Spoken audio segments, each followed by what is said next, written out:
Welcome to Sow Chatty. I'm Kerry from Dog on the Plot. And I'm Claire from the Farmyard Garden. Well, Claire, it was a surprise this morning, was it not? It was a huge surprise this morning, Kerry. I opened those windows this morning, the curtains, and I looked out the window and there was a frost. And, it was quite cold last night when we were doing the dog field. So I knew it was getting cold, but we were forecast 4 degrees. What do you think I got in the polytunnel overnight? Less than 4. Definitely less than 4. It was minus 0.1. No, it wasn't. It was minus 0.2. I'm wrong. Minus 0.2. And it was white over everywhere. It wasn't just a light frost. It was quite a heavy frost. Now, I'm delighted to say that the dahlias, because I thought they would have turned to mush, have survived this first foray into frost. But it was not sort of overlooked on me that it is the first official day of autumn today, and we were greeted by a frost. So, yes. I had not realised that. Yeah. But I was not expecting frost. No. I knew we were getting this cold snap. I think we were forecast 5 degrees, but that's tonight. Tonight is going to be lower. Last night, I think we were forecast 6. Yeah. And I'm like, yeah, that's fine. No problem.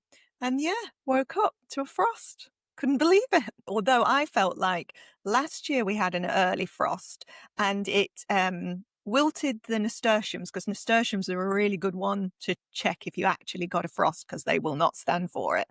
And it knocked them back. But then, of course, we had a warm spell afterwards and they all came back and everything was fine on the plot and the pumpkins were fine, the foliage of the pumpkins, until you got that first string of frosts and really cold weather. Yeah. So we'll see what tonight does, because maybe 2 nights in a row might be a bit too much. But yeah, maybe. I haven't been down to the plot to see the polytunnel temperature there, but mine in the greenhouse at home was 4.2, I think, something like that. Not too bad. I actually didn't check the greenhouse temperatures. They are always significantly warmer. So I'm hoping that everything everything is fine in there. So I wasn't particularly worried. In fact, I wasn't really worried about the polytunnel crops. It was the dahlias that I was thinking about.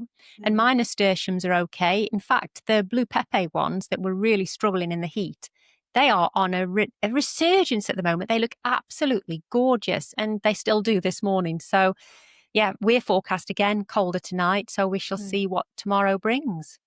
Did you have to cut your nasturtiums back this year? Because I remember you did it last year and they weren't looking great, and I told you to cut them back and they'd come back, and they did. I did that for the blue pepe and a couple of the ones around some of the archways, and they've come back. So I did remember your tip from last year. See, I take these things on board. I do listen and I do learn from them. So yeah, I did do that. I have to take the wins where I can get them. You do. And yeah, that was a definite win. And it's like everything, isn't it? Sometimes you don't realize that you have to do a little bit of what feels like cruelty to realize that plant isn't over for the season. It can come back. It's sort of a bit like grass, really. It goes so tall and then seeds and then it dies back and starts again, doesn't it? So yeah. Thank you for that tip, Kerry. It has been brilliant for me this year. Well, I haven't had to do it with my nasturtiums. They are looking beautiful on the plot. Really nicely mounded this year, because obviously you can get bush type nasturtiums and then the trailing ones. And I just mixed all my nasturtiums in a jar. That's been my thing this year, is just stick all the seeds, all the different varieties in a jar, shake it up and throw it around. But it seems to be I got way more of the bush type ones to germinate than the trailing ones. And it's been really nice because they just take up that space rather than taking over your entire plot. Yeah. They do look neat, don't they?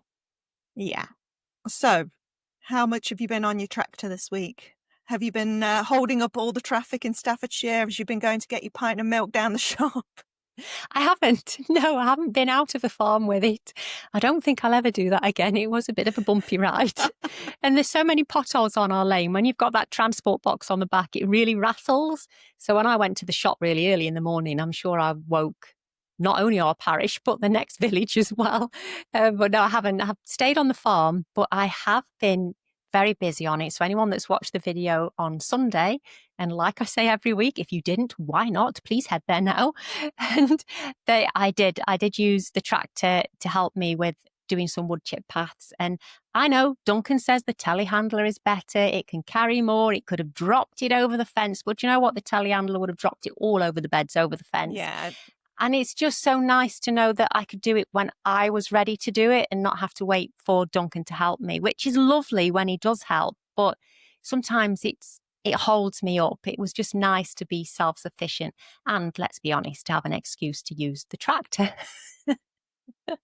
Yeah, I think anything when you can do it yourself, it feels so much better, doesn't it? And you get that sense of accomplishment when you've done it as well. And yeah, you can work to your own schedule rather than waiting around for someone. So that was your thing, I think, at the end of last week's episode. That's what we were keeping you accountable, was to do the weeding along that fence line. So well done, Claire. You did yours. Thank you. I can't remember what mine was. No, I do remember. We were trying to figure it out earlier, weren't we? We were. I remember now. It was whether I could prune the fruit trees, the cherries and plums.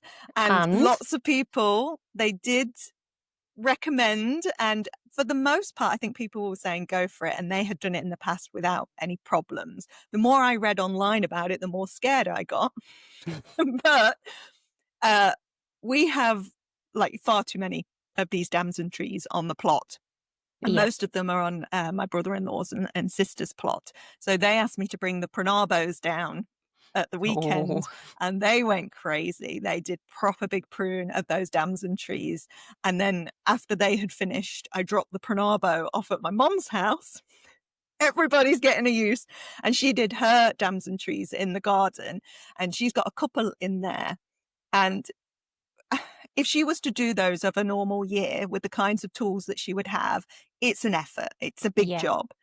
She had the pronabo with the telescopic. This isn't an advert for the pronabo, but she did it in 10 minutes. And she was just marveling at how fast she got that job done. And anyway, so everybody else has been pruning their trees, and I still have not pruned mine.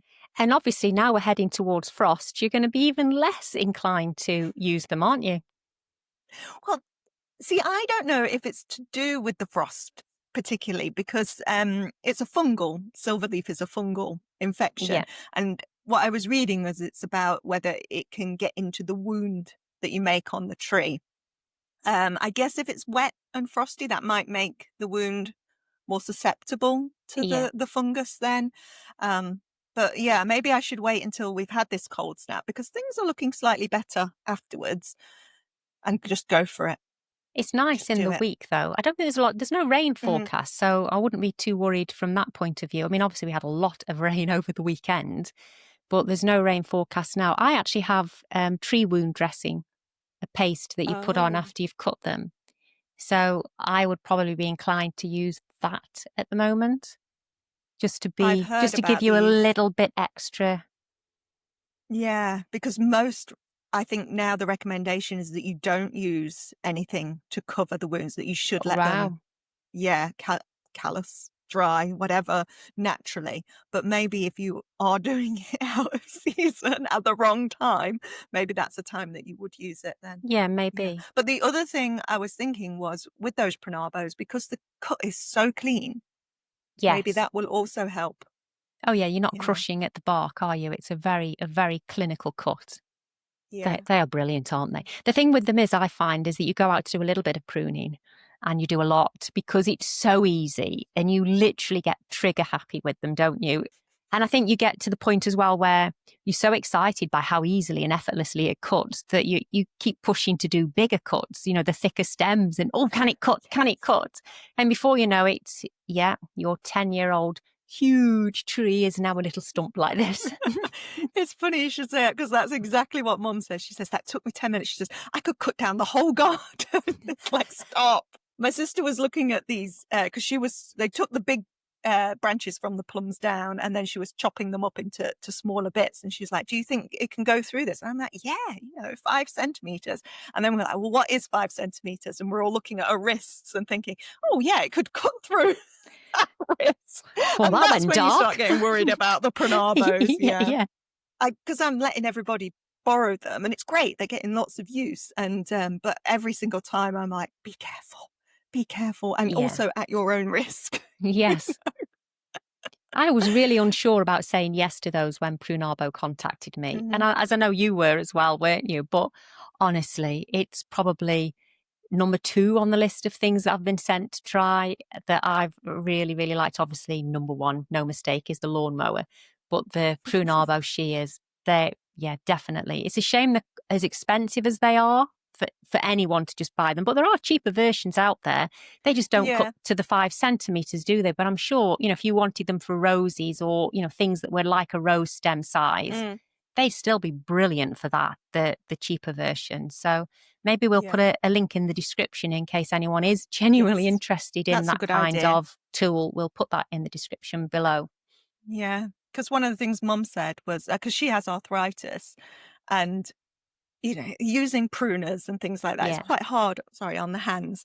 But it's just the flick of the button, isn't it? And the machine does all the work for you. But what my sister did say, because that took Mum 10 minutes, no worries.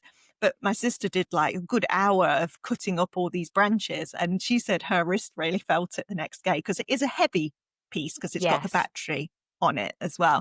But yeah, if you're doing it in smaller spurts, then I think, if you have issues with using shears or pruners, they are ideal. They are. They're brilliant. So they're brilliant. Claire, we've not done our mugs yet, have we? Go ahead. Well, I chose a mug this morning that, because I feel like we are chatting amongst friends, obviously we are friends, but the wider audience are friends, I found a Central Perk mug. Harking back to the days of being a 90s child and enjoying watching Friends. Yeah, my Central Perk coffee mug. And it did fit 2 pods from the coffee machine in it, although we drank most of them on the sound test before we started recording. We did. I think we both got cold tea now. Yeah, and there's definitely. Mine. Oh, that's a nice mug. Oh, I like that. Cute, isn't he? Very cute. That was cute. from my aunt for my birthday last year, I think. And I have got fennel and mint from the garden, and the mint is candy floss mint. Oh, that sounds like I have. Go on. A taste bud surprise. It goes surprisingly well together. I have, I don't know, 20 odd varieties of mint in the garden. I have my little mint bed, which has gone a bit chaotic, so I'm not sure I know which varieties are which in there anymore. But this one was a present from a friend at work, and so that's separate to the rest and is near the house. So we were talking last week about you tend to use the things that are by the door, and this is by the door. So I had candy floss mint in my tea today. So what's hot and what's not in your garden, Claire? Well, I have written a little list that I'm looking at in front of me. So what's hot in my garden at the moment? I can't really not mention the French beans and the Belotti or Bellotto beans. I'm never sure which way it is, actually. They are on fire at the moment. Even with the frost last night, they are so prolific. I can't keep up with them at the moment. I'm not gardening quite as attentively as I have been over the rest of the season.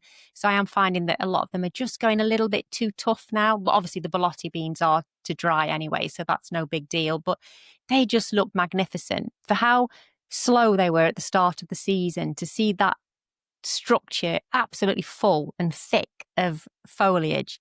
Yeah, I'm really liking them. And it keeps making me forget that we're so far into the season or towards the end of the season, because they look like they should have done probably in July and August time. And now we're, towards the end of September, and they are looking brilliant. So that's my hot. What about you? What's your hot?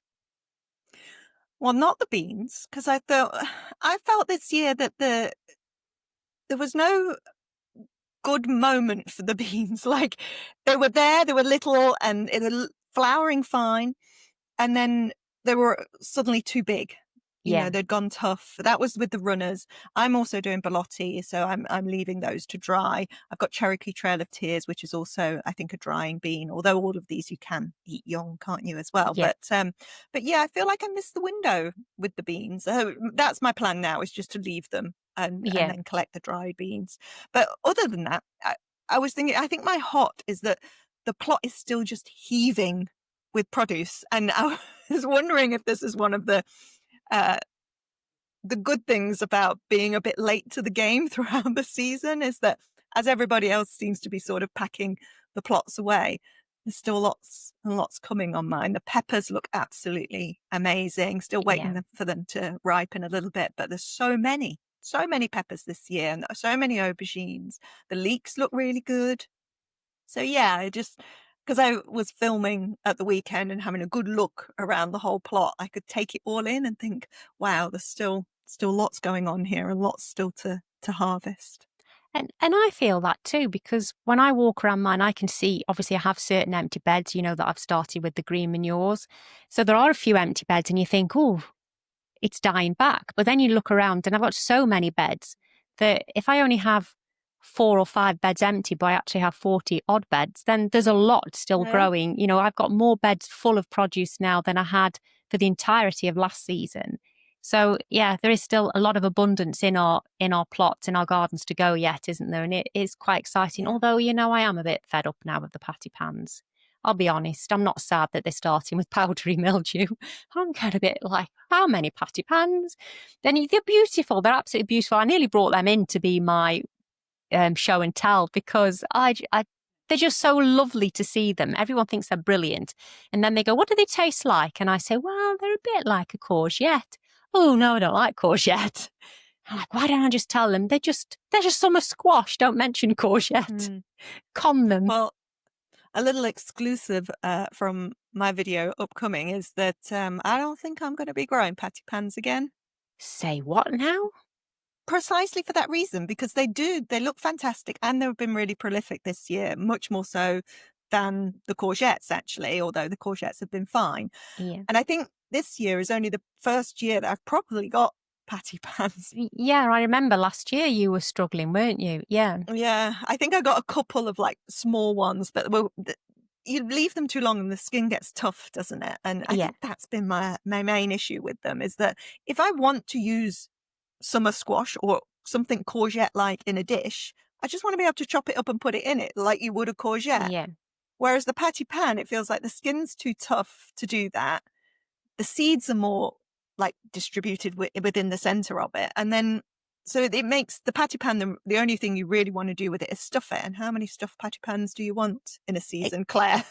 How many have you eaten? Not as many as we've got, that's a fact. And I think that's the same for us. But then in some ways, we would use them more because we stuff them. Whereas I'm quite lazy when it comes to chopping courgettes up, because me and Duncan will eat them, but Isabel doesn't. And obviously then I don't want to keep cooking lots of different meals for all of us in the family. So we find that we can make Isabel something else and me and Duncan will just eat the stuffed patty pan and I haven't got to worry about it. She can have whatever we're filling it with rice or pasta or something. So yeah, I'll probably still grow them because I just like them visually. But yeah, I would probably only grow one next year. I don't know if I've got 2 or 3 plants. Until I start pulling them out, I'm not entirely certain if there's 2 or 3 because it's just a jumble of patty pan. But I'm definitely growing one next year. See, that might be my issue because I've grown 5. Yeah, I think, I'm fed up with them and I've only got 2 or 3. But I've got 2 courgettes and I have what was it called now? Something sun. I don't know. It's a round orangey yellow one. Oh yeah. But that's not particularly prolific. That's quite good if you don't want many courgettes. But again, it's not like you've just said, it's more straightforward having your common garden courgette and just chop it up, slice it, stick it in a dish. And I think that I will go back to I like the tiger striped looking ones because they just visually, I think, are very pretty and they stand out more. If you've got I've got the plain green courgettes this year and I keep forgetting them because they don't show up to me over the leaves. Whereas when I had those sort of stripy ones last year, they were really good. Yeah. So what about your what's not? What's not hot? My addition to what was hot was not having to water the tomatoes anymore, because now I'm like forcing them to ripen. Yes. I've just stopped watering. Yes. And that's lovely. It is a tactic. That's really nice to have that job, just not one that I've got to do anymore. So that's fine. But then the not, oh yeah, I know what I was going to say for that. It's that the beds are still full. The polytunnel's still got all the tomatoes in, but we're getting to the point where, things are turning around. And I was actually fairly good at sowing my brassicas in readiness to put into the polytunnel for overwintering, because I had such a lovely year last year with the brassicas in the polytunnel, and then having all those calabrese and cauliflowers in I was cropping those in May, wasn't I? Because it delayed me putting the tomatoes in. But they were amazing, really fabulous. So I absolutely wanted to do it again this year. And I sowed them all well in advance. And they look pretty rotten. No. They just totally got eaten by the flea beetle. Oh. It's been a bad year for flea beetle, and the tiny little seedlings. I mean, I've got the Tortondine kale out. I can just see it above the screen here outside, and it's got loads of holes in that are from the flea beetle. But they are big leaves; they can take it. But you've got a tiny little seedling. A flea beetle gets on that, makes a few holes, and basically your seedling is done for. So are they still in your greenhouse then? Because obviously I've only got things in the greenhouse. I haven't had that issue in the greenhouse. So, I mean, I have a similar thing with mine. I have sown mine clearly not early enough. So they need potting on now, but they're tiny. In another 2 or 3 weeks, I could absolutely be planting them out, but I don't think that they'll be big enough. But what's not hot in my garden this week, clearly, are those packets of rye and vetch green manure, because not a single person was daft enough to message me for those, which obviously leads us on to the next topic. But yeah, that's the not hot in the garden is no one wanted the rye and vetch. I was expecting an email. At least I thought someone would be brave enough to give them a try. And if you didn't catch the email last time, it's just hello@sowchatty.co.uk. If you want those green manure seeds, I'm happy to send them to you. Because there were some people who said that they would be doing the rye and vetch, wasn't there? And that they'd done it in the past without problems. Yeah. Oh, so your daft thing last week was trying to palm off your Seems like it. It seems like it. I also sat on a pair of glasses last week as well and broke those. I do that quite regularly. So see, my daft thing for the week is also to do with sitting.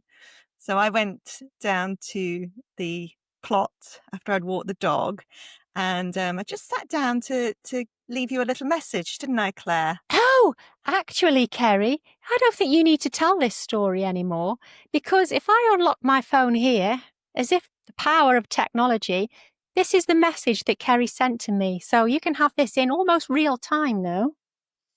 I've had a walk with the dog. I've just come to the plot. Oh, you see this got a wet bum. Oh, a really wet bum.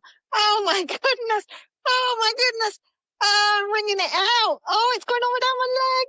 Oh, all right. I've got to go home. I'll talk to you when I get back.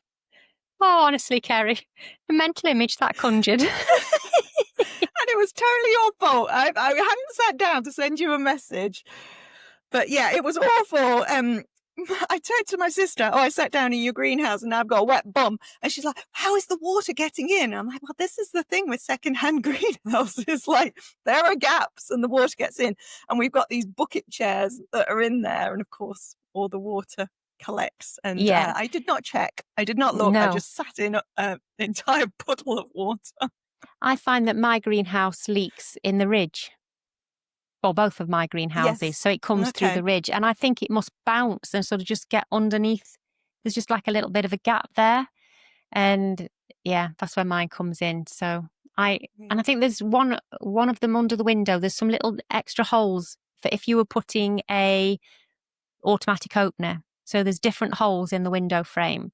And it'll rain in those holes. So I have to watch if it's going to be raining quite a lot, what seedlings are underneath that area of the greenhouse, because obviously they'll get a little bit dripped on, or rather a lot dripped on when you get, I don't know what you got at the weekend, but we had 38 mils of rain on Saturday, Sunday. So yeah, we're not complaining about really drought anymore. No. Most of my greenhouses, of course, are not fully glazed. So all of mine leak. Just a little bit. That was my sister's, that one that we were in, which is fully glazed. But yeah, I know that because we've sat in there before when we've been sheltering from the rain and somebody be like, oh, I'm under the drip and have to shuffle you along. So, but yeah, it's fine. Okay. So, we got a daft thing. So show and tell next. Oh, I have a show and tell. Do you want to go first? Go on then. No, you go first. Wow, I'm thinking that you'll know what this is. So if I bring this into the frame like this, what do you think it is? I think it's a parsnip. If I bring it more into the frame like this, now what is it? Carrot. It's not. This is the Hamburg root parsley. Oh, yes. And I have used some of it. So if you're not familiar with root or Hamburg parsley, you can use the tops of this just like any normal parsley. It does smell nice. It is delicious. But you roast the roots of root parsley just as you would a parsnip. And they Does it smell smell... parsnippy? No, it smells like carrot more than parsnip. I don't know what it tastes like. It actually is quite an earthy smell to it. I don't know what it tastes like because I've not eaten any yet. We've only been taking some of the tops off. So this is the first one that I've harvested just to see what they were doing. And I don't know how big they should be. I'm not sure whether that's good or disappointing. I'm not sure. But it's nice and straight, isn't it? If I hold it up like that. I'm very pleased with it. What's it called again? Hamburg parsley or root parsley. Okay. Yeah, I can see now that leaf looks more parsley-like. Oh yeah, I'm not sure if it. Yeah. I'm not sure if it shows up really because it started wilting already. Yeah. But yeah. So you can obviously eat the leaves as well. Eat the leaves, treat them just like you would any other parsley. And I'm going to be making a parsley sauce out of this to go with some fish from my mother-in-law. But I'm just going to roast these and have them like I would roast parsnips. Does that mean I'm going to honey glaze them? Next week. I don't know. Yes, I will. I'll keep you posted. Did you not sow any of that? I thought you were growing it too. I'm pretty sure I've got the seed. I thought you had it. Pretty much everything, but no, I don't remember sowing it. So I don't think I tried to do scorzonera. Try that again. No, I was just hoping I could get away with it. Scorzonera. You're getting away with it because I don't know. No, Salsify. Let's go to the other one, Salsify. So I had seed for both of those, but it was old seed, and I did sow it, and nothing came up, which it was old seed. But I have noticed on our site that there's a plot where it's growing just as a weed, the Salsify, because I recognise the flowers from when I had grown it in the home garden. So I know the girl who has that plot, and I've asked her if I can take a bit out or save some seed from the ones that she's got. It's a bit of a smack in the teeth, that is, isn't it? You trying to cultivate it and someone's got it growing like a weed in their garden. Well, yeah. Typical. Yeah. And it looked beautiful because it has, the Salsify has such a beautiful blue flower. It's really pretty. And then obviously you get the crop from it as well. And now would be the time. So I think it's October is the time that you would harvest Salsify. So if anybody is growing that in the chat, they can let us know. Yeah, I don't know what it is. I'll have to Google it. Well, the first time I grew it was very much by accident because I sowed it, nothing germinated. I thought, so I just threw the soil out into the garden. And then in the spring, I saw this beautiful blue flower, took a picture of it and did the identify app and found out it was Salsify. And I was like, oh, yeah, that's where I threw the soil.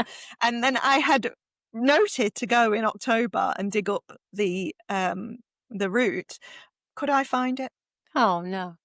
And you have to be careful because the actual foliage of Salsify just looks like grass. So you probably wouldn't like it, Claire, because it just looks like a big clump of grass. I'd have to grow it in a pot, otherwise I would throw it out thinking it was a weed. I can see why that happens. But it's a root veg, which is not necessarily great for pots, is it? So no, true. I had put it with where I'd put the carrots and the parsley, so there was a whole row of it. I would have known that it was growing there, but not a single one. Oh well, these things happen. Right, my show and tell then. Oh yes. Oh, I've been a bit naughty. I've got about 3 here. The first one is this beast. Wow. Look at the size of that. I'm just showing it because it's my heaviest tomato yet. This is 630 grams. And I thought I'd done well with one that was 538 grams, I think it was, which was a beefsteak that we call Josie's beefsteak. It's seed that my sister grew previously. I think I said in my video. But this one is Old German. And this is seed that I didn't choose, but I did an order with Seed Envy. And I think I bought 10 or so different varieties. And she put this in as a Goodwill one. And so I grew it last year, but it didn't do very well last year. Well, it wasn't the best year for tomatoes last year, was it? And so I couldn't really check whether I liked it or not. But then it has gone wild. It's this year. huge. So I'm very excited about that. And it feels ripe. It's like, it's got kind of orange and yellow. Yeah, it's lovely. Yeah. It looks very similar to very Sunrise nice. Jazz that I'm growing, which is what I thought you might say it was. Although Sunrise Jazz hasn't grown that big for me, it does look very similar to it. You didn't give me one of those, Claire. I'm going to save the seeds so I can give you them again. Okay. I think that was on my little seed packet from Chris Veggie Plot. When you get a couple of seeds on them. Yeah. Oh, and they're absolutely beautiful. Duncan really likes those tomatoes as well. So they are on the list for next year. And I keep saying I'm going to cut back on the beefsteaks because we had a lot of huge tomatoes, but they're all the ones he seems to be really liking. So I won't be cutting back on many, I don't think. Well, I had a bit, this is to go off from our show and tell, but I had a bit of a revelation this week as I was walking to see my cousin, and we were going to talk gardening for a bit. And I was thinking about the tomatoes and this idea that to kind of reduce things next year, not grow quite so many varieties. And I realized that when I buy tomatoes from a supermarket, I would only ever buy cherries. Wow. I only buy cherry tomatoes. I would never buy a salad-sized tomato or a beefsteak tomato. In part, I think, because salad tomatoes from the supermarket taste so watery and of nothing. Whereas at least cherry tomato, you've got a bit of oomph to them. But yeah, and I thought, why am I growing so many beefsteaks and salad tomatoes when all I would actually choose if I was given the choice would be cherries? That's interesting. Yeah, it's because they look good in the harvest into my basket. Thinking next year. I mean, they look good in the harvest basket, but I mean, for me, I don't want to grow tomatoes that just look like supermarket bought tomatoes. If I'm growing my own, because, you know, let's face it, we're going to be talking about the investments in our plot very shortly. If you sort of work out how much you've invested in your gardens to grow said tomatoes, they're about £50 a tomato for the first 2 or 3 years, aren't they?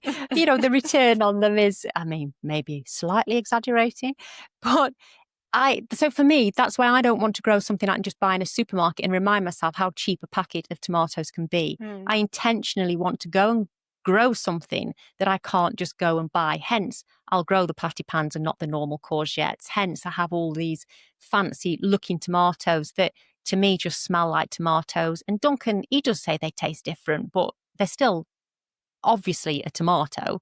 They're recognizable as a tomato anyway. But that's why I wouldn't grow what I could buy from the shop, which is bizarre because if I'm then not buying them from a shop, then that would mean you're not having them at all then, wouldn't it? Yeah, and I don't mean in that sense, because you're right. I mean, it's lovely to have the variety that you can grow that you couldn't buy in the shop. But I think in the sense of like, I like a cherry tomato, you know, I like a sweet, small tomato, and that's what I'm more likely to use than I am these big ones, because what I've done with all these big ones is chop them up and make sauce. Yeah, same with me. So the ones I want fresh and in sandwiches are the smaller ones, and of course as plot snacks, because the cherries are perfect for the plot snacks. And you know, and it's not a boring cherry that you would get in the supermarket because you've got all the different colours, and you know they still come in nice varieties too. But what I have been trying to do is taste test all the beefsteak and the salad and the cooking ones, because I've done the cherries now. But yeah, I just don't think I have the most nuanced palate in the world, you know. Every time I eat one, I'm like, tomato. And I watch other people like Chris when he does his taste testing, and it's like, oh, it's, you know, there's got the sweet, a bit this acidic finish, and you know, and like the taste of gooseberry and whatever. And I'm just like, tomato. But I think so. There are a couple of surprises, and I can definitely tell when one is more appetizing than another. So I'm still going through all the taste testing, so I haven't really decided on what my favorites are for those yet. But the reason I was doing the taste testing was because I was chopping up to make sauce and do my canning. Oh yes, you've been canning this week, haven't you? And these are your cheap Kilner jars as well, aren't they? Yes, these are in the Sports Direct Kilner jars. Wow. They're 32 ounce, so 12 US fluid ounce, which is just under a pint. I think. Oh, right. I thought when you were buying them, for some reason, I got 380 mils in my head, not 500 mils. So, yeah, they're a nice sized jar, actually. Should have bought them, shouldn't I? I had it in my head that they were going to be the slightly smaller ones, which I would have quite liked, because I think that's quite a lot for one person. Yeah. Depending on what you're making, obviously, if you're using. I have only done as well chopped tomatoes. I haven't actually made like a pasta sauce or things to can yet. So I've just done chopped tomatoes. And as you can see, I don't take out any of the seeds or any of the skins. I just chop them up, cook them, can them. Simple. Yeah. But I was really happy with how it went, because I'd done one lot of canning last year, which was my learning year. I've never done it before last year, but it was end of the season and I only had a few jars, so I only got one go. So this year is the year where I'm really, trying to get good at it. And yeah, pretty successful. I had a couple that didn't seal, but then I did another batch and the whole batch of that one sealed. So I think just a bit of user error. Yeah, I'm going to be really rebellious when I do mine, because I haven't bought the 2-piece lids this time. I have obviously got 2-piece lids, but I have bought just normal jars. And, Pammy from Garden of Whedon was saying to me that that's all she uses. She has less failures with them and less faff with them. And they tend to be a better size to fit and stack in my shelves where I want to keep them. I've got a little pantry cupboard in the living room. And also, like other people say to you, this is what we see in the supermarkets, isn't it? You don't see them with 2-piece lids in a supermarket. So I'm feeling a bit nervous about doing it for some reason, but I am nonetheless going to do a 2-piece system. A single lid system. With those lids, because obviously with these ones, once you've used the flat lid, you're meant to replace that and use a fresh flat lid. You can reuse the rings, but the flats you have to replace each time. So with the screw top lids, would you have to replace those lids each time? I think it depends what you're doing in them, because tomatoes are quite acidic. So yes, I'll probably replace the lids. I think they call it etching, don't they, in the lid? But if I don't can anything else at the moment. But if you were canning things like apple sauces or jams or things like that, then probably not. You'd probably be able to reuse the same lid. But I've never done it before, so we'll see what the lids look like after they've been used. But they're not that expensive. Yes, they are dearer than the 2-piece system. But I hate, or the family hates as well, taking the lids off, because you have to get a knife in the end, and it just feels dangerous. So especially if I'm giving them away to people as well, I'd rather give away a normal jar that people are used to than and give I away thought that as well, actually, because I left the ring on because it looks prettier to show on the video. But actually, at this point, you should take the ring off, and that's how you store them, which doesn't look as pretty if you're giving it as a gift. The test, of course, is if you can hold it. Oh, live on air. Oh, that could It's have been worked. a real mess. It could have gone terribly wrong, couldn't it? I have one more show and tell, if that's okay. Go. Of course it is. This is not a surprise to you, Claire.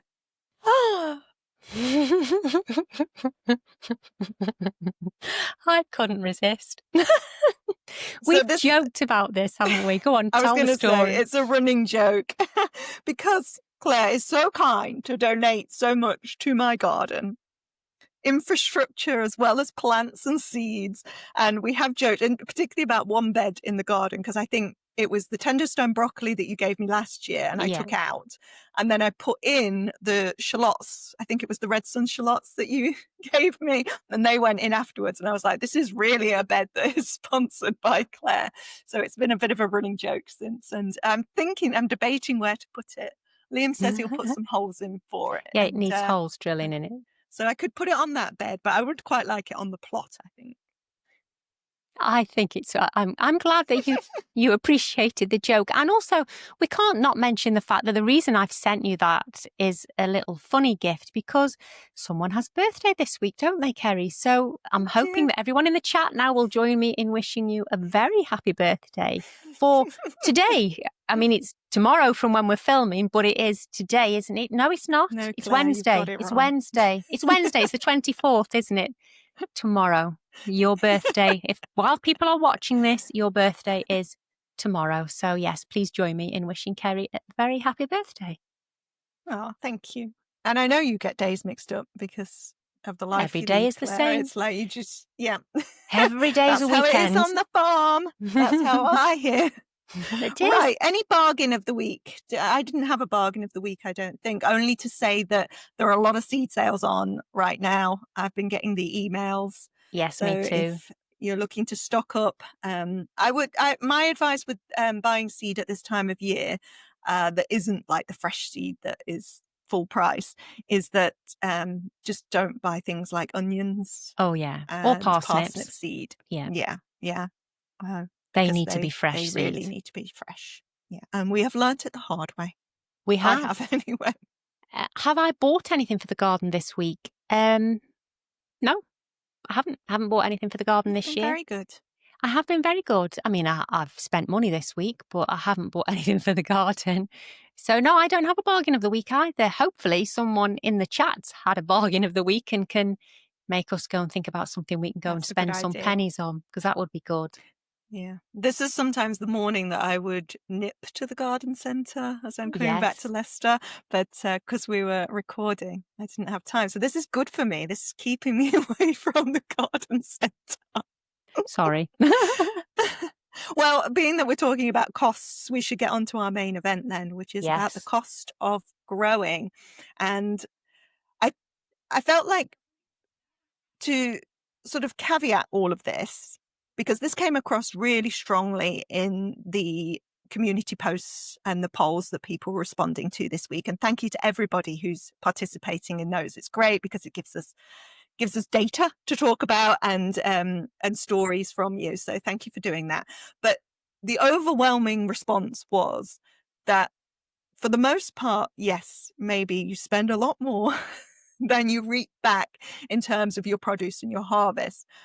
But it's for the love of it, it's so much more than, and obviously there are people out there who are trying to be self-sufficient. And then it is a case of weighing up and your costs in and produce, cost out and produce in. But for the majority of us, that is a small part of why we're doing this, and the value of doing the garden or the allotment far exceeds the money that you might be saving in the supermarket from the produce that you get. So I just want to make that clear at the beginning, because I think most of us feel that way. Having said that, people were more they spent more money than I thought, people. Well, no, I was going to say the opposite. Were you? Yeah. Maybe because you're coming at it from the allotment side, I was quite focused on the people that were commenting that grow in a very similar setup to me and therefore have spent the money on the compost and building beds and actually building their infrastructure more. And maybe it was actually a good mix. And when we were answering, because we both obviously log into Sow Chatty, so sometimes you answer comments and sometimes I do. Maybe I just happened to be answering the ones that were left more relevant to me in my growing space. And I was quite surprised. I thought that no one would be saying that they bought bulk loads of compost. I thought I'd be very much an outlier there. I was quite surprised that was the biggest expense most people had. Yeah. By far. So 68% of people said compost was their biggest expense in the garden or allotment. And most people said they spent between £100 to £500, which, you see, I thought was fairly reasonable, because if you think about the cost of compost and how much you tend to need for an allotment anyway, it really adds up. It does. And that's just one element, is the compost. And for me, I don't think it's worth going to the garden centre and buying bags of compost. And that's great if that's the only way you can get them to your plot. I understand that some people can't have a drop-in of a bulk bag of compost. But for me, when I work out how few bags you get compared to how many kilograms of compost you get when you buy a bulk bag, it makes no sense whatsoever to me to keep going to the garden centre to buy bags to top up beds. Yes, I'm going to buy them because it's finer stuff to pot on and start seedlings in. I'm not going to be using bulk bags of compost for that. But when it comes to top dressing or mulching a bed, then it's always going to be a bulk bag for me. But yeah, I mean, I spent this year on compost alone £550. Okay. Actually, I didn't. No, I didn't. I'm lying, because I spent £550 and we had 10 bags dropped. But actually, 3 or 4 bags were for my sister, and she paid for those. But I just ordered it and paid for the whole lot in one go at the time. I extended my plot, so there was 18 more beds that I had to fill with compost this year. So I wouldn't need that much ever again. It was just to start off the new garden space. So yeah, compost was the big one. I think I spent 160 on the truckload that I had for the allotment. I did bag some of that up and bring it back for the home garden as well. But I bought plenty of bags from the supermarket or the garden centre in addition to that one. They are convenient, aren't they? Yeah, it is. And I mean, for me, and this isn't just about gardening, but this is how I approach everything that I buy in life. I like a bargain. I like to know I've saved some money on something. I'm pretty frugal. So if there is a split bag at the garden centre, peat-free split bag, I'm taking it. Because it's half price, a split bag is usually half price. And I'm like, yep, I'll have that bargain. And I feel good because I know I've saved some money, whether I needed it or not. But you're going to use it eventually. You always need compost. Yeah, exactly. Yeah. It's going to get used eventually. So it's prudent, isn't it? It makes sense to do that. So, yeah. Having said that, though, about compost, of course, compost does have a best before date, which I don't think I'd been very aware of in the past. And I have definitely bought compost and used it the next year and stuff. But yeah, it does degrade. And new information that I received just a few weeks ago I was reading was about peat-free compost being even worse for that than peat compost. And so peat-free compost, you do have to check when it was bagged and use it quite quickly. Is that because of the actual medium itself or because of the additives they put in it to make it, because a lot of the peat-free things does have some fertilizers and things added to it, which will continue to break down, won't they? So, I mean, but then every compost is a living organism, or should be. I mean, some of them look pretty dead when you open the bags, and they've been clearly boiled to within an inch of their life. They're black. I mean, I know we call it black gold, but to some degree, it's also very dead looking, isn't it? But yeah, I've noticed that there's a lot more additives in the peat-free composts than there are in anything that is classed as containing some peat. And I buy Evergreen. I think it's called Evergreen, and that has seaweed feed in it, but it also does have, I mean, it didn't say anything on the bag, but a really good dig around does say that it does have some peat content in it. But our little local garden centre, the place where I would buy little bags from, where I went on my tractor to buy a little bag from, they don't sell anything but that. They only sell Evergreen. Well, our allotment shop started stocking peat-free. So that's the first time this year that we've had a peat-free choice at the allotment shop. And people were mentioning allotment shops in the comments, and that's a place that you can save money. Actually, the peat-free compost there is more expensive than when we saw it at that little nursery near you. And that was, I think they were selling it two for £10 there, and whereas it's £7 a bag at ours, which is still actually quite cheap for compost, because you can spend a lot on compost. I know. Do you want to know how much I spent on compost to start the original plot? Go on. Do you know? I do. It's written on this notepad in front of me. I mean, even without my glasses on, it's like this. It's like, it's scary. So when I started the original plot, I spent, there's 4 digits in this number, Kerry. I'm just bracing you for this. I spent £1,036. Wow. I'm not that surprised. I think those bulk bags, and I've bought cheap bulk bags of compost before that are like 40 quid for one of the ton bags. It ain't good stuff though. It's very bulky, lots of bits in it, lots of bits of wood and stuff, but it's done the job. We used that on the old plot and it did do the job.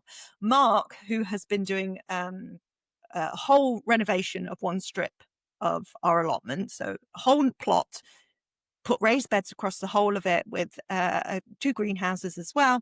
So he needed compost for all of those raised beds. And he's had 3 loads from our guy, truckloads. That's £160, whatever that makes. And that's just a strip of an allotment. And, you've got your huge plot. So, yeah, no, it doesn't surprise me that it would add up to that. And I think that's the point, is it? All of these things add up. It doesn't feel very much to say, oh, I'm just buying an £8 bag of compost. But if you're doing that twice a week for the whole season. That's it. And I mean, I didn't buy all of my bulk bags to start the plot all in one go either. I think if I had, I would have questioned ever extending the plot for starters. It was only when I sat back and added up all of the different deliveries that we'd had, looking back on invoices, I was like, oh, yeah, I spent a lot of money. But compost wasn't my biggest expense. So I spent £1,000 on wood as well. And, I said last week, didn't I, that it was only £7 a length. And that is still it is cheap, £7 a length, 4.8 metres. But when I worked out how many lengths of wood that I'd bought, and yeah, it was a bit scary. It was a bit scary to work that. But I do have a lot left. That includes the wood that we bought, because it was the same wood we bought to build the fence around the wash house. And I have quite a bit of wood left as well. So we did overbuy it. And I think my sister's had a bit of that. I mean, she's bought her own wood as well. But, some of it we donated to Jo because we'd got too much of it when she was starting her plot off as well. So wood has been very expensive, even though actually for the amount of beds I've made for it, that's incredibly cheap. I've got I've added up, I got 44 beds plus the beds on the garden and the polytunnel and the fruit cage. I haven't added those into there. So raised beds themselves, I've got 44. In fact, I can now say I've got 45 because I've forgotten to add the big bed with the apple trees on by the compost bins. Oh, yeah. And that's a huge bed. That is 4.8 meters long, that bed is. So, yeah, there's a lot of beds for the money, but when you add it all in one go, that's a huge expense. But I'm trying to not call it an expense, but an investment. Well, even though I know yeah, it'll need replacing in a few years' time, it is an investment. And, I went with the wood to start the bed up, start the plot up, because I didn't want to strim around all of those beds. If you've got, I've got it written down here, I think. So I've got all of the beds I've got worked out to 176 corners of a bed that I would have had to strim around had I kept the grass paths in. So for me, I was always going to try and keep the grass out with raised beds, but that's why I then didn't keep the grass as well. I went with the wood chip for no other reason than I did not want to be spending all of that time every week strimming and mowing around the grass paths. Plus it gets wet in winter. So I wouldn't have been able to walk out onto the plot in winter anyway. So yeah, 176 corners. I would have been sick of strimming, wouldn't I? Claire. You did it, didn't you? Me. I've been there, and I'm so pleased to be on the new plot now with my nice slab paths and not slipping and sliding everywhere and having to trim all the time. But when I started the home garden, and I've got wooden raised beds in the home garden, and I bought off Facebook Marketplace lengths of wood that were nearly new scaffold boards, basically. But when you did work out how many you would need, especially because I've got a couple that are double height as well, yeah, it adds up. It adds up. Yeah. And when I extended that, then I used pallet collars because I thought that would be a cheaper alternative. Yeah. And the first pallet collars I bought were from the B&Q ones that were, actually selling them as a garden bed. Yeah. But they are just a pallet collar. And I think they were selling them at the time for 20. There might be 25 now. And later, when I was doing the plot, I got secondhand pallet collars from, again, Facebook Marketplace. Yeah. And I think I got some as cheap as £7 each from then. But you do get a bit of writing on the side or whatever. But they were still fine. The wood was absolutely fine. But that's, again, there's the ways to save money, isn't there? If I go B&Q, I'm going to spend 25. But if I make the effort and scour Facebook and borrow my cousin's husband's car, because apparently pallet collars do not fit in a tiny little hatchback. Couldn't you have taken the pins out, though, so that you didn't have to have them? Do you know how hard it is to take pins out of pallet collars? Because my cousin was trying to do hers because she wanted to extend them so she'd have longer beds. Could we get those things out? So no is the answer to that. But also, yeah, we really do not realise this, because when you go to B&Q, they're well, I guess the pins aren't in those ones. I don't know how they pack them, but they can fit in a car. that if you're getting a secondhand pallet collar, you need an estate car to fit them in because they do not fold right up. No. And we learnt that the hard way. Oh no! Can you imagine going to pick them up and then realising you can't? You got to go back. What we did you have to? Did you have to ring her and come and bring your car? Oh no! Yeah, it Poor was embarrassing. I know. We had to go back a different day, so because we had to borrow a husband's car to do it. It's a good job he got the estate car then. Well, the other thing, of course, is things like greenhouses and polytunnels, and they're an expense unless you can find them secondhand. And all of our many greenhouses that we've collected between us as a family have all been secondhand. And Mark is just an expert at it's got so many free ones as well, because people are quite willing to give them away for free if you will come and dismantle them. Down, and he can do that. He can take that down and put it back up just like that. Whereas I do not have those skills. But I did find the new one, the latest one I bought, which is a lean-to greenhouse. That was on Facebook Marketplace and it was already dismantled. So I was like, I don't need to ask Mark. Me and my cousin can take the car and go get it ourselves. But it was another one where you just have to make sure that the car is big enough. But it had the pictures of it fully erected. And he was such a nice fellow and really helped us out because he thought these two daft women have turned up in this tiny car. And they're trying to fit this greenhouse in it. But we did it. We did it. And we got it home without breaking any glass. Yeah. Well done. And I did need Mark's help for putting up. But we always knew that though. He knew he was volunteered for that role. Expert. He is an expert by now. I mean, obviously my 2 greenhouses on my plot are actually secondhand. I mean, one of them my father-in-law had bought in 1987. So when they call these halls popular greenhouses, cheap things that won't last, 1987, and they put that up the day before that great storm that the weatherman, was it Michael Fish, said it's not going to be windy. And then we had this huge storm. There was a tornado. There was, and it did survive that. So I think to myself, it might be a cheap greenhouse, but 1987, when you let that sink in and realise how long ago 1987 was, it's even scarier, isn't it? So my 2 greenhouses are secondhand because we picked one up from Marketplace as well. But we did buy my sister a brand new one, and that we bought that in the January sales to put on her plot. So I mean, to buy it new was just under £500. I still had to have the bases made because we wanted to build the bases the same as my father-in-law's had been done, because we knew that proved that would stand the test of time. So that's what we did again. And obviously that cost us in terms of the materials, the blocks, the concrete, and Duncan's cousin Andrew is the man that built those bases and helped us put the greenhouses together. So obviously we had to pay he didn't do that for free. We had to pay his labour costs for that as well. So I think 3 greenhouses to fit together cost us about £1,000 to build the bases for all 3 of them. Then, they're going to outlive us, aren't they? So that's my hope. Well, I hope they outlive us anyway. So it's an investment. The polytunnel? Probably. Definitely the cover. Definitely the cover of the polytunnel, but I don't know. What does it cost to replace the cover? The plastic is really, really cheap. So all in all, I can't tell you how much the polytunnel was anymore, because First Tunnels, where I bought it from, have this really good sort of accumulator system where the more you spend, the more discount you get.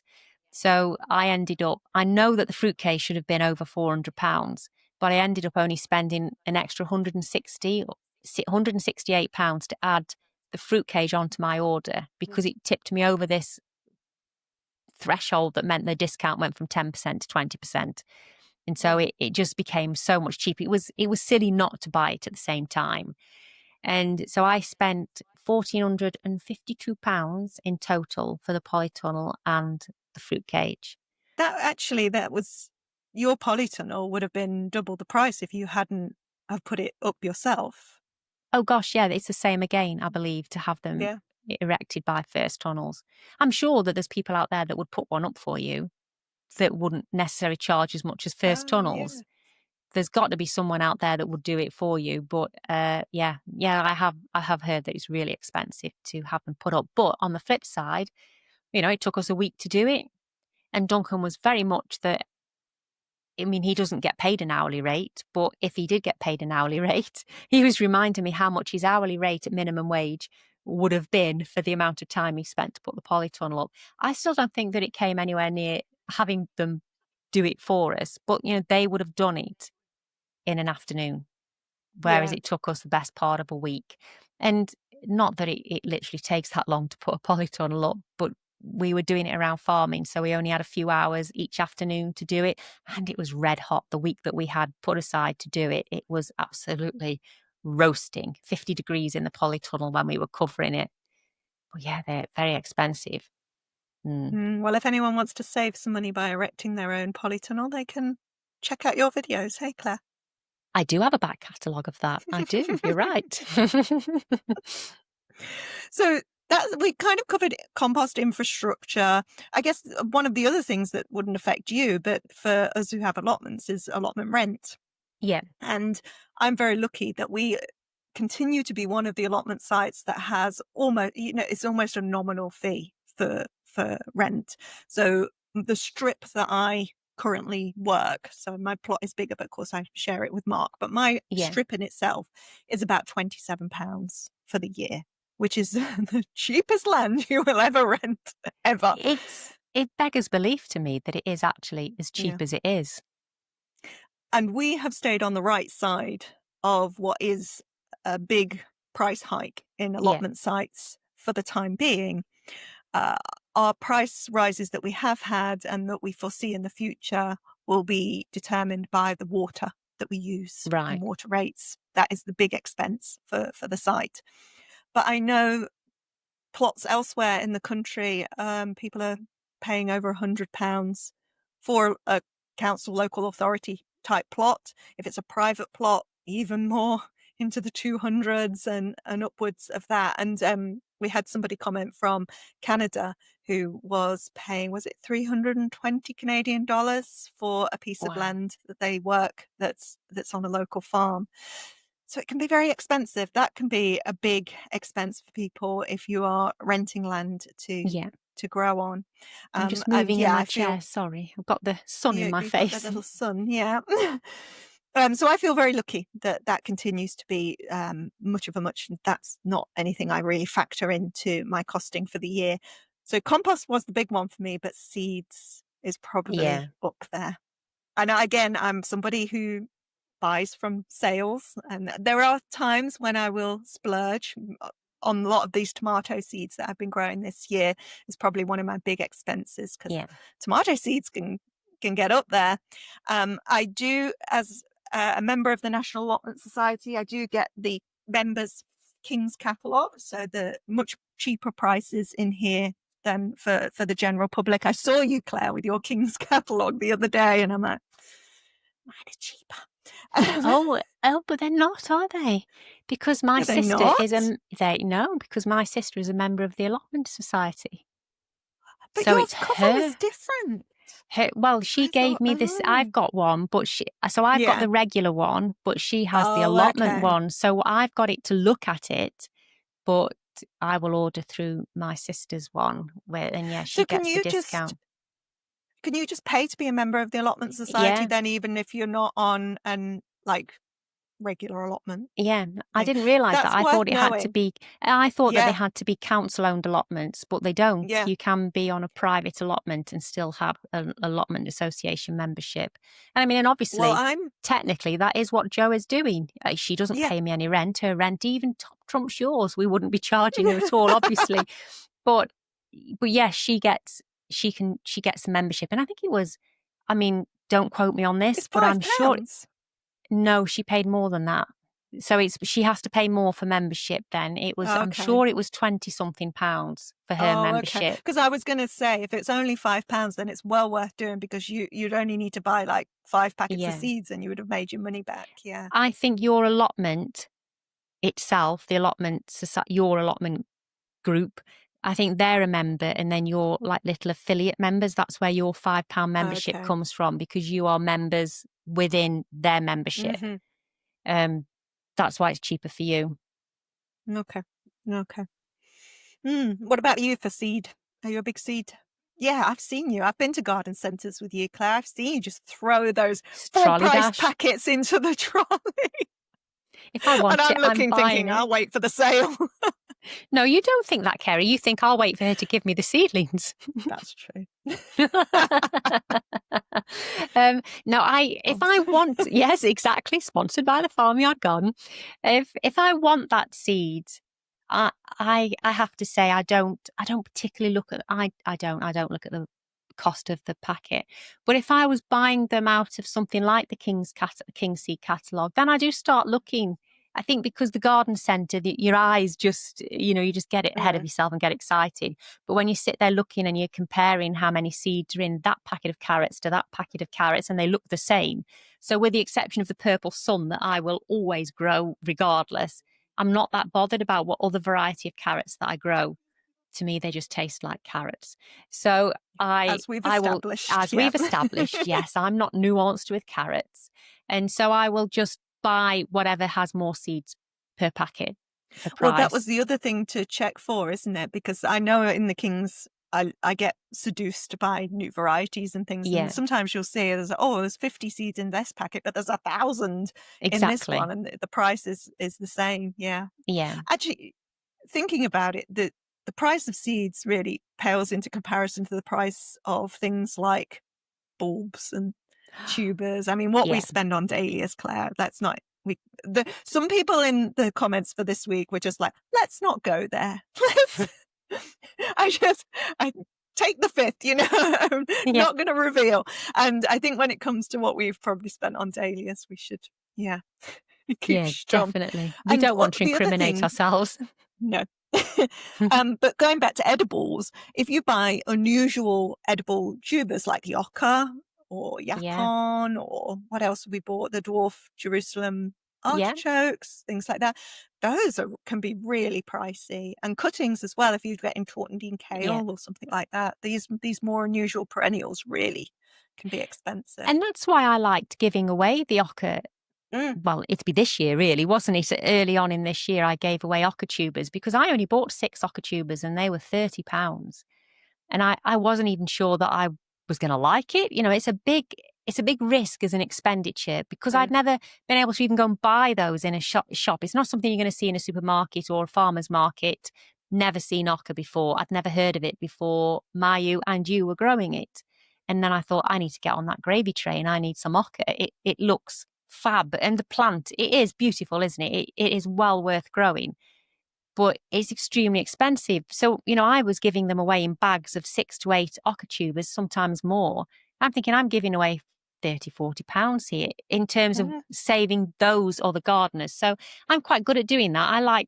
I don't mind spending the money and then being able to help someone else save the money and grow something that maybe they wouldn't be willing. I'm not saying couldn't afford to, but don't know if they want to be willing to invest that on an off chance of whether they'd like it or not.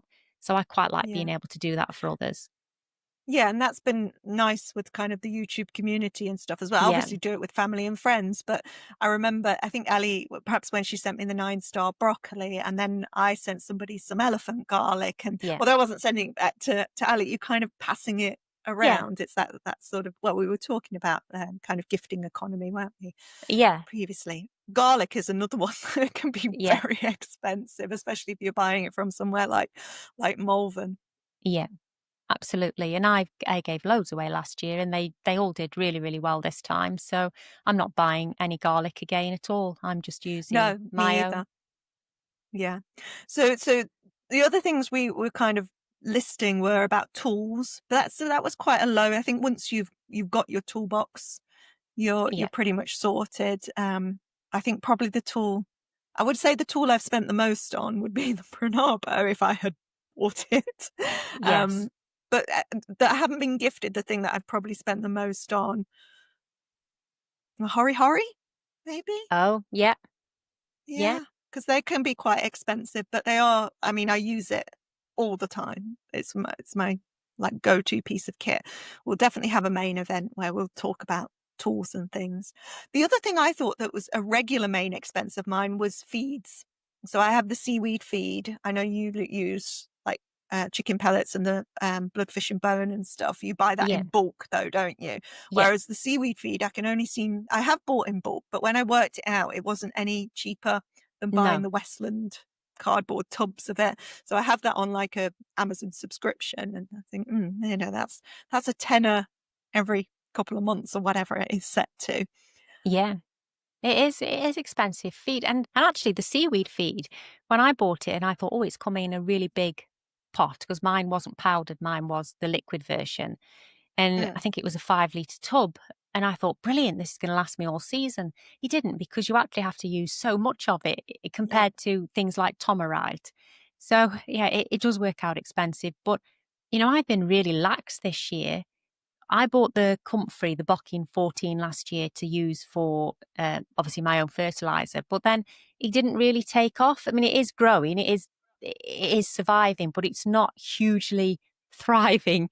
So I haven't really felt that I've been able to take leaves from that to actually make my own fertilizer. And obviously then it needs time to do its thing to be ready to use anyway.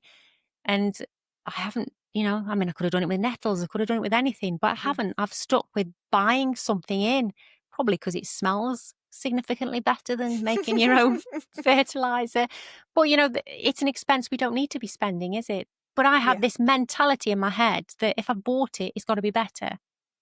Like I don't trust the levels of mine, how much comfrey or nettles to water do I need to make the original concentrate to make it worthy of using? I'm not quite familiar with the science side of it, but I know that if I pick up, go and pick that tub of seaweed feed up and it tells me exactly how much to make in direct quantities. I like to be told what to do. Even though I like to rebel against these things, I like to be told what to do. And so a bit of handheld that way. Yeah. I have got some feed on the go that's nettle, comfrey, banana. They're all in there. I thought it would be like a multi-purpose what do they say? All round feed. Yes. But it's a bit stinky. I just need to do the part where I put it in some bottles or whatever. But in the past, I've just kind of had a jug and stuck it in and put it in some water and gone. I don't think you need to get too caught up in ratios with it, but I can understand, like, especially if you've made a very concentrate one. So if you don't do it in water and instead do it with pressure or sugar, you can do it with, then you're making a very concentrate solution. And I think, you'd be maybe a little bit cautious then of burning your plants or whatever. Okay, so that's feed. That's an expense of mine. I think we've covered pretty much everything. Is there anything else that you've thought?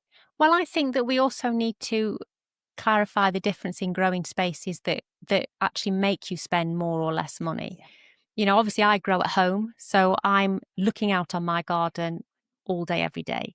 And so I don't see it as an expense and more of an investment. My growing space is secure. It's never going to be taken away from me. And I know that allotments shouldn't be taken away from anybody either, but I don't have that threat that if I don't cultivate it properly this year, that I'm going to get a letter and be told, get off my land kind of thing. I'm not going to get that. And obviously, when you're looking out of your living room window at your plot, you don't want it to look like a shanty town.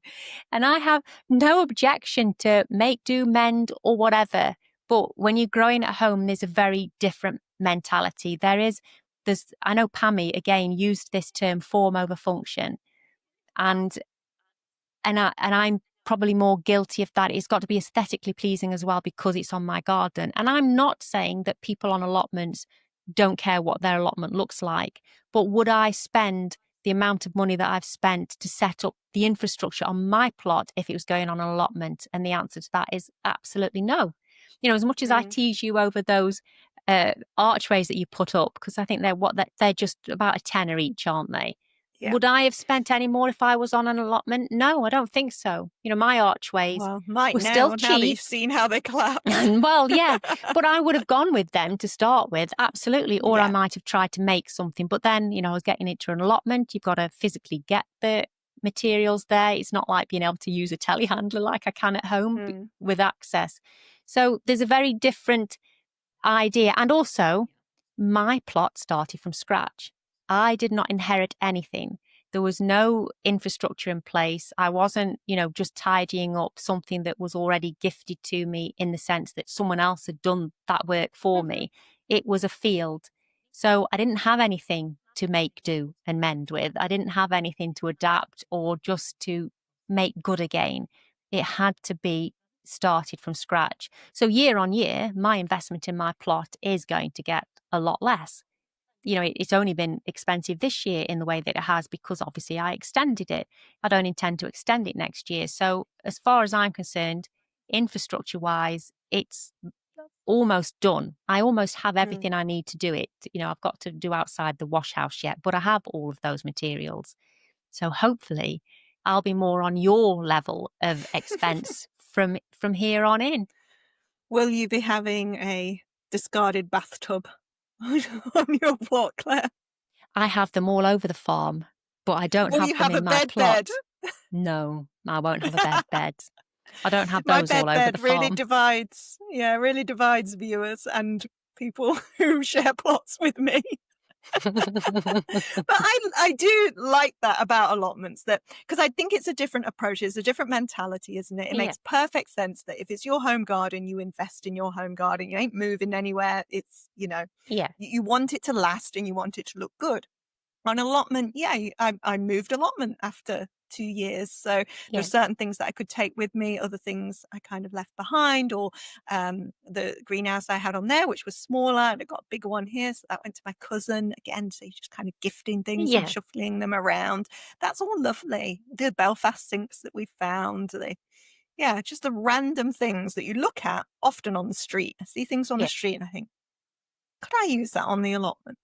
And I'm very happy to do that. Pick something up, take it to the allotment and see if I can make a use out of it.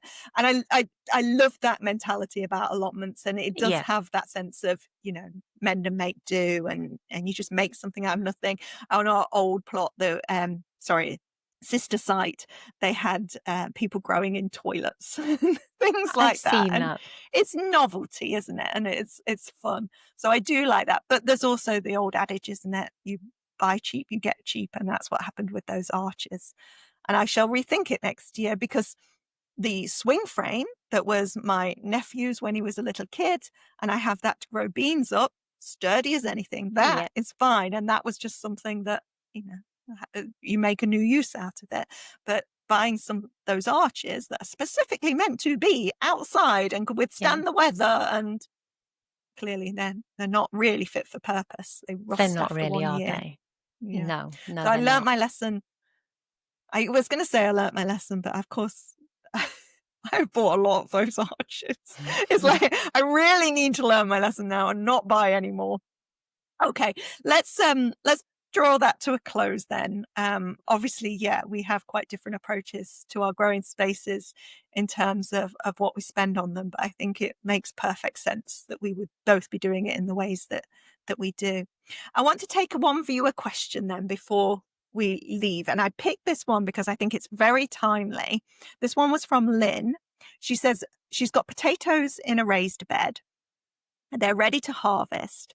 Should she harvest them and store them? Or should she leave them in the raised bed and just lift them as and when she needs them, perhaps with some cardboard over the top? What would be your advice, Claire? And saying this as somebody in exactly the same position. Mine aren't in a raised bed, they're in the ground, but the main crop are now ready to lift. All the foliage has died back. They're properly mulched. They've got a lot of straw on top, so the frost wouldn't really get to them. But should I lift will. them? Exactly. I mean, it's hard to know, isn't it? Because obviously in farming tradition, that is what they do. They would dig them all up, stick them in a big pile in a field, and there'd be a big pile of soil over them, keeping them there. And is that in this time of year, though? No, I don't think it's this time of year that they would be doing that, would they? I don't know. I have main crop in the ground, and I also have main crop in buckets, and I'll be harvesting the main crop in the ground first, because that just makes sense. I'll use them, get them out of the ground, and I'll store the buckets, which I will put under cover, probably in the wash house, shed, greenhouse, wash house, anything like that, to keep them dry so that they don't get a bit mushy and they don't get so much slug activity in them. But I mean, people must leave them in the ground. They must do, mustn't they? But yeah, I've had them in the ground. Yeah, I would say probably I've taken them up into November, maybe even December. I don't think towards Christmas. I think they were all up out of the ground then. Yeah. But the later I left it, the worse the damage was from Yeah. slugs. So yes, it wasn't the frost damage. And I think if you're putting cardboard over the top as well, you're going to be attracting those kinds of pests. And yeah, they're going to be It's like, the same this as, is nice and cozy under here, and there's yeah. this lovely potato to munch on. Well, I was just thinking, if you were trying to stop the rain getting in and you put a sheet or something over them, again, slugs love being underneath a plastic sheet as well, or a piece of perspex or something, don't they? So I don't know. I think I'd be inclined to want those out sooner rather than later. But there might be other people out there, and it will all depend on how dry autumn is as well, won't it? Because we've not had as much slug damage this year. Even now, I've still not had as much slug damage. And, this last week or two, we've had an awful lot of rain, really. But yeah, I don't know. I can't really answer that one, Kerry. All I could say is I'm going to lift mine, and I'm getting the ones I'm leaving leaving longer are the ones that are in buckets. Yeah, I've got some in buckets, and those ones I would use after the ones that I've lifted. There's no harm, Lynn, in you harvesting them and then actually getting, if you've got a big bucket or a big tray, you can actually put them in storage then. So you can lift them out of the ground, don't wash them, don't do anything with them, get some drier soil, make sure it's fairly dry soil, and put them in buckets with the soil in between them. And then you could store them that way. So if you don't want to take them straight in the house, that's another way that you can do it. And they will keep in cold store in the soil quite well in a shed or something. But then they store well anyway, don't they? I haven't had a problem storing them anyway. It's a good idea, though, if you haven't got room in the house, because I struggle with that. I've got the garlic and onions in storage in the house in shoe boxes and cardboard boxes at the moment, and all the Charlotte potatoes. So actually thinking about somewhere to put a load of main crop potatoes as well. Hadn't thought that one through. But they do that with, I mean, we haven't done it this year because, things have just gone a bit awry with the home life. But, the wash house is eventually going to be somewhere that I want to be able to store things like the beetroot and the potatoes and the onions. And even some of the carrots, making sure this place is rodent proof, that I was anticipating putting carrots and things in deep trays of sand. So have you done that before? No, but I know that other people do. I haven't. I know that other people do that. And my father-in-law used to say that that's how they would store things. So they would have some dry sand, and it would obviously keep the light out, keeps the damp off them. And he says that things will store a long time in that way. And I know that people will use, do they use paper or is it polystyrene? Or they use something, don't they, between beetroots and things as well. Basically, just as long as they're not touching each other, that's the biggest risk, isn't it? And so there are ways you can store them, even if you've lifted them. That doesn't actually mean you've got to take them in the house. Yeah. I've never had a good enough carrot harvest to test the sand. Maybe one year. So, Teasers, Claire, do you know what you're going to be up to in the garden this week? Or do you have any intention to set? I do have a few intentions this time, which is rare for me, isn't it? So this week, I really want to take down the sweet peas. Note it down, yes. I'm going to take down the sweet peas. I'm going to take down a lot of the spent sunflowers. And I'm going to try and make some little sort of hammocks to hold the sunflower heads in for the birds so they can come and land on them and peck them, because they're sort of leaning over that way at the moment, so birds aren't sort of going up underneath them. So I'm hoping to make something for the birds. But yeah, sunflowers, sweet peas, a couple of the cosmoses have actually turned to mush from the frost that we've had last night. Okay. Yeah, one in particular. So it's general tidying for me, and I need to harvest beetroot. One of the beds has got huge, I mean, they were big beetroot in August and they're still in the ground now. So I need to harvest that bed of beetroot and actually do something with them. So it looks like I'll be canning. I don't know. Do you can beetroots as well? Looks like I'll be looking into that. Well, you pickle, wouldn't you? Pickle beetroot. Yes, pickle. Funny, because beetroot's on my list as well. I could be harvested. It's been such a good year for beetroot. I think it's been, well, it has for me. It's been brilliant. Yeah, I'm so pleased with the beetroot.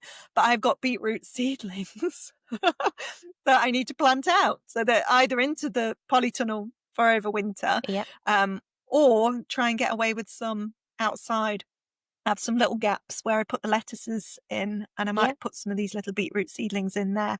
So plant out the beetroot seedlings, and mine was to sort out these brassicas, these poor flea beetle brassicas, see what can be saved. I've also got some broccoletti that needs pricking out. So those are the things I want to do this week.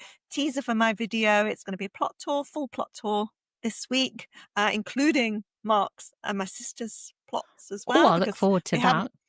We haven't had an update on what they've been doing on their plots for a while. And teaser for next week's episode, we haven't decided this, Claire. Just going to decide it myself right now. Okay. I think we're going to do the gardening partners. Right. Gardening partners or not. Oh. So do you have somebody who likes to garden with you, or are you the main gardener? And as Becky said, when I went to see her to talk about gardening this week, she's like, thank God you've come round. We need to talk about gardening. I've been telling my husband about all these ideas, and he's like, will you just talk to Kerry about it? So I think that's going to be our theme for next week. So do check out our community pages, because we'll put up some polls and questions on there as well. Okay, well, thank you again for a lovely chat, Claire. Thank you, Kerry. It's been brilliant. And thank you again to all of you for all of the support that you are giving Sow Chatty. We have been blown away with how well the first episode launched on its own channel has done. So please do go ahead over there and give us a good subscribe. Give us a good subscribe. Give us a subscribe. Any subscribe is good. I don't know why I'm saying give us a good subscribe. Leave a comment on the main channel. Subscribe to us, please. And we will see you next week. Bye. Bye.